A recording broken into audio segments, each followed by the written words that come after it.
Hi, everyone. This is Steve Powell, and welcome to my Retired Techie podcast. This is episode 4, and today is September 21st. I'm back home here in Portland, Oregon, returning from the visit to Marcia's childhood home. Today, I'll cover a smattering of topics, largely focusing on some events from this week. I'll plan to chat about the rest of our trip to Seattle, my terrible experience with medicines, some reflections on tech, politics, and family. I'll also close with a little reflection on the new Alaska Atmos Summit credit card.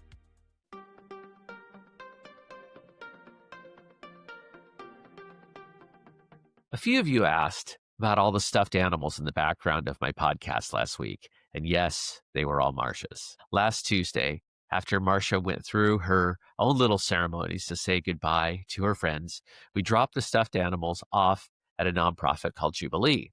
It's a great nonprofit that does grocery distribution to feed hundreds of families. They fix bikes and they will give these stuffed animals to children in need. Personally, I feel good about this ending to our toys after watching Toy Story, as all of those stuffed animals needed children to love them and not to just sit in an empty bedroom. As a separate side note, when we dropped all those stuffed animals off, one of the volunteers at Jubilee asked us what organization we were with, and Marcia had to admit that these animals were all hers.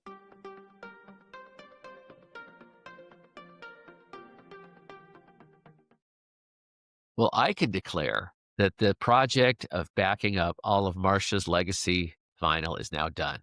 Recall that I had made it through all the 45s, but the 12 inches were harder because many of the dance mixes were not on Spotify. I am now done with this project in no small part because we were able to abandon the recording process for a bunch of the remixes where we didn't like the original songs. I made a spreadsheet of every track on every record, whether the actual mixes were on Spotify, the 7-inch single or radio mix were on Spotify, and what wasn't on Spotify at all. If the actual mixes were on Spotify, I just added them to a playlist. And that playlist now has a lot of trash on it. For everything that had a 7-inch single, but not the original mix, I subjected Marcia on both the drives up and back down from Seattle to listen to at least portions of these songs. And we found that many just weren't worth getting the extended dance mixes for. It was painful enough to listen to the 3 or 4 minute versions of some of them, so we just couldn't imagine subjecting ourselves to the remixes too. However, just as with the last time I wrote about this, we were able to record some more gems. Some of these with great remixes included Erasure, Chains of Love, Fettered Dub Mix, Electronic, Get the Message, DNA Sin Mix, Information Society, What's on Your Mind, Pure Energy, Club Mix, and Noel, Silent Warning, 12-inch Club Mix. And all of those are now safely uploaded to my Apple Music. And admittedly, I also downloaded some trash that wasn't available on Spotify just so we had some version of the songs for history's sake. Some of these included things like Two Girls, Another Boy in Town, and File 13 Tastes So Good. You win some and you lose some. Of special note is that Marcia had this one that looked like a big floppy disk, and this one was by New Order and remixed by Quincy Jones. It's somewhat of a collectible now.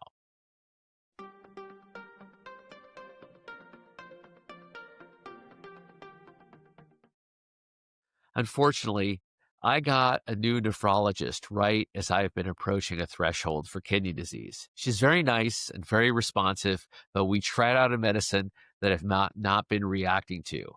I've already been on an SGL2 inhibitor, Jardiance, and an ARB, Losartan, and those who followed my diabetes also know that I'm on a GLP-1 receptor agonist, Ozempic, which has also been shown to slow the progression of chronic kidney disease. This week, though, I added Kerendia to the mix. And because Kerendia can cause a potassium buildup, I also got prescribed torsemide as a diuretic to help clear the potassium.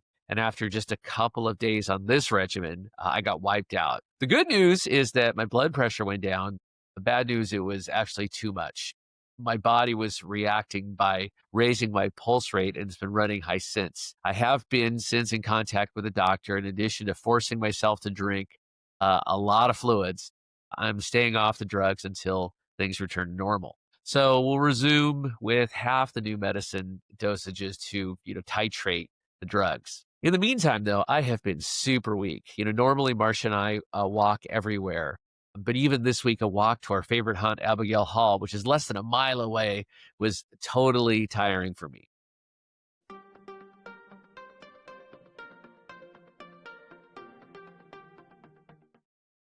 So, needless to say, I also didn't have beers this week. I still met up with my friends, but this time I sat out and had a root beer by Great Notion. It was actually really good. Also, because my blood pressure was low, it was definitely okay to have a burger. Thursday happened to be National Cheeseburger Day. And so the food truck there, Mid City Smash Burgers, right outside the Uptown Beer Company, was serving double smash burgers for only $5. So I definitely got one. Turns out that lots of Portland places were doing National Cheeseburger Day, including Killer Burger, who was doing a 2-for-1. Portland Burger was running a special burger for $8. And even Burgerville, another Portland chain, was doing their little basic burgers for like $1.99. So all good stuff. I'd be interested to hear what happened in your hometown.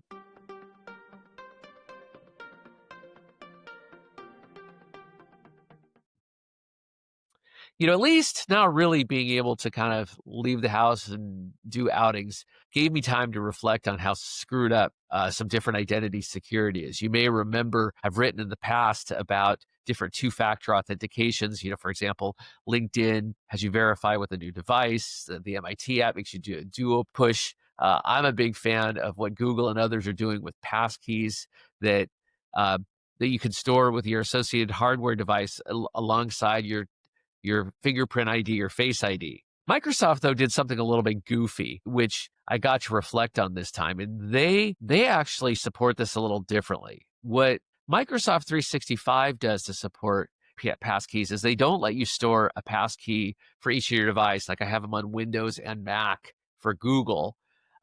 What they do is they have you actually store your passkey inside of Microsoft Authenticator. And they claim that it's secure because they don't allow you to sync it around. But the problem is you can't store any other passkeys in Microsoft Authenticator. So you're using the Authenticator app just for that one. It's a little crazy that you have a whole Authenticator app just to store one passkey. But I guess that's what you do when you're the platform provider. You can do goofy things. And speaking of platform providers, this is again my beef on with Apple. I just got my new Apple Watch Series 11 this week, and again, I didn't need anything new above my Apple Watch Series 6, uh, but I didn't want the Series 6 to go obsolete. It's next on deck. The Series 5 is going obsolete, or has already gone obsolete. And I didn't want to just get a new battery for the Series 6 and have that go obsolete. So I took my $55 trade in and went from there. Crazy.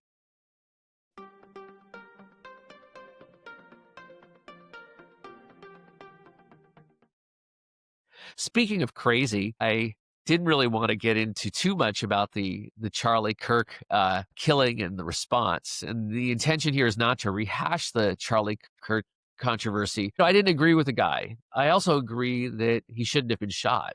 But I don't yet think that it's fair to categorize any sort of movement as left wing or not, as we don't know enough yet of what's behind the attack.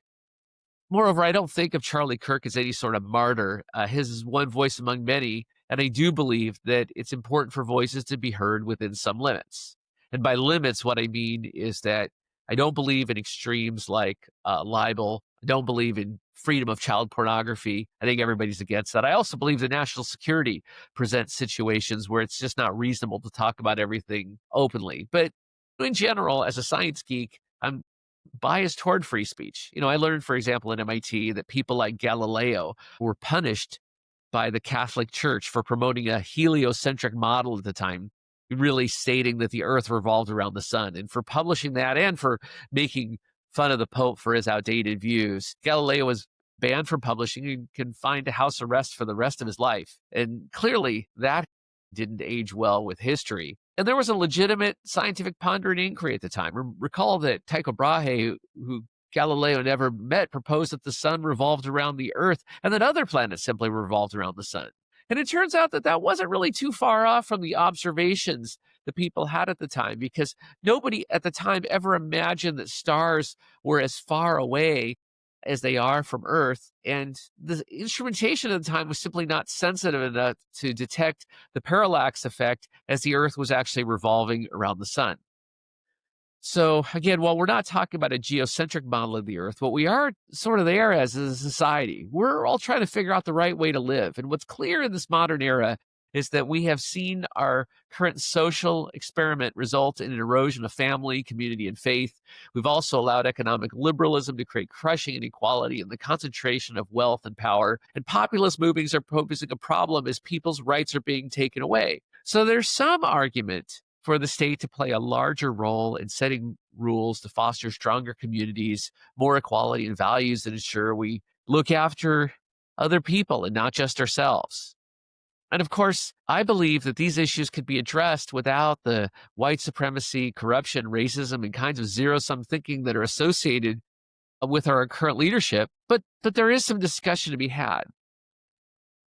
So anyway, the question came up here in our own household as to whether or not I wanted to cancel Disney Plus because of ABC's firing of Jimmy Kimmel and caving to the Trump administration. And to that end, I told Marcia no. First, I think ABC as a broadcast TV provider is just less relevant part of Disney's business. It isn't worth trying to save at this point. Jimmy Kimmel was getting only 1.77 million views per episode.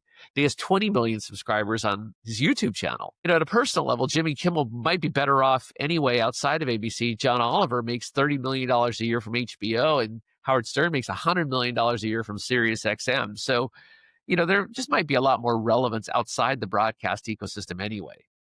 And, I don't view Disney as really a broadcast TV business. I subscribe to Disney Plus because of Star Wars and the Marvel Cinematic Universe. And if those start to suck, I will cancel. And, the same is really true of Paramount. I give them money for Paramount Plus, despite what they did to CBS and their caving. I've written about that before. But, we watch South Park and I subscribe. So I just don't view broadcast TV as relevant anymore.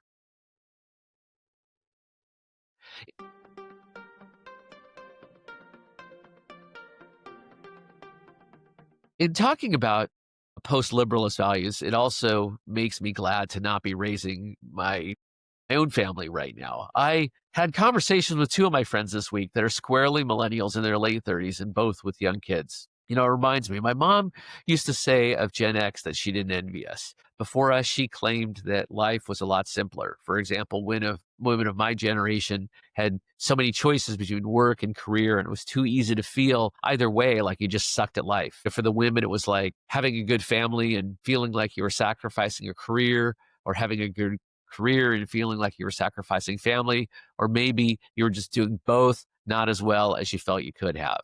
And now the modern dilemma is even harder as family roles have blurred even more. With both parents working, the choices are different. The current economy for housing makes it a lot worse, and the growing prevalence of BS jobs make you question how long you want to be doing this, particularly as the rest of the world is blowing up a bit.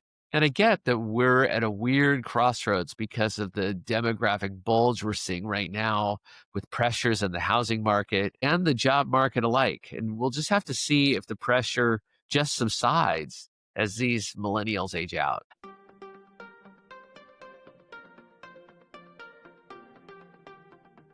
And now I guess I'll just close this week and talk about the new Alaska Atmos Summit card. September 18th was my last day to take advantage of a limited time offer to get another 5,000 points for being an early subscriber to their new premium card. For full disclosure, Marcia and I decided not to do this one because we're pretty happy with the current benefits of the $99 or actually, $121 companion fares, which make the $95 a year card fee worth it for us, particularly with the option to board early and the free bag checking when we want it. However, this new card at $395 a year is actually a really interesting offer. I mean, basically, it gives you a 25,000 point companion fare and 8 Alaska club passes per year. So this one pays itself off too with a lot more flexibility because the 25,000 points can be used on any one world partner, including those that still have fixed award charts rather than dynamic pricing. And the thing that really got us interested in this new card was the 3 points per dollar on international purchases. In addition, they had a really unique one, which was a $50 travel voucher if your flight was delayed more than 2 hours. This is interesting. Our JP Morgan card offers us a similar process for reimbursements, but it requires a claim process and 6 hours of delay. Still, we ended up not doing this new card because the benefit for this card was really using a lot. You have a 100,000 point bonus when you spend $60,000 a year on the card. And you also can get premium status when you spend $20,000 a year on the card. That said, we were only using the Alaska card for our Alaska Airlines purchases, and we were still using our JP Morgan Reserve for all of our main purchasing. So we didn't really use it that way. But I know that Marsha's brother and her cousin fall into that category. They use their Alaska cards for everything.